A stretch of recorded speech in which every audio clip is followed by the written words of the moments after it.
Neviem si predstaviť toto. Nechcel by som byť nevesta nikdy, aby som toto mal mať na sebe. A to sú super, to sú krásne. Toto sa ti páči? Ja som taká, že... Ale toto nemusíte slúbiť, že toto musíte zabrať celé, to je škoda, nezabrať. No teraz sa nachádzame v svadobnom salóne a pre plačúcu nevestu zháňame šaty. Pozeráme šaty, aké bude mať na sebe. Tamarka už je schovaná tam vzadu a uvidíme, či nás prekvapí. Som zvedavý, aká vyjde. Však poď vo mne. Práve, že to sa nehodí tým návičkám. Toto čo je? Toto je spodnička, ale máme ju presne naopak. Aha. Mne sa najviac páči tá fialová.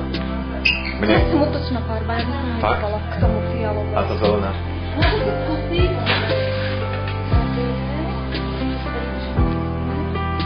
Toto mne by sa páčilo viac. No, mne sa práve, že táto sa mi páči. Ale... Tak chvíľočku, pane, strpenia a za chvíľku vám ju ukážem.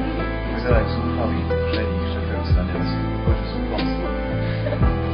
A vtedy náhodou človek povie, že OK, že áno, v tom strese, nečakanie a Povedal som. je v prdeli celý život.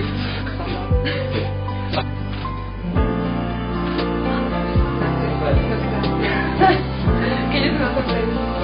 A dáš si s tým status Mary a máš to.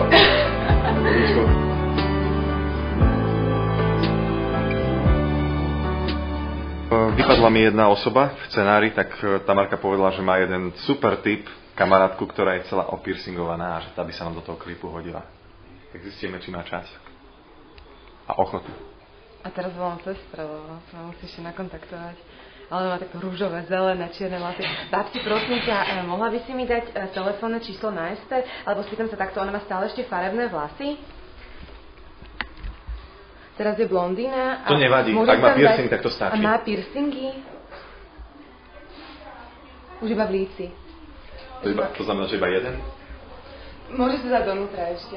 A môže si dať ešte tie rúžové vlasy, to sa dá naspojiť ešte? Každý z nás klame, chceme byť krajší.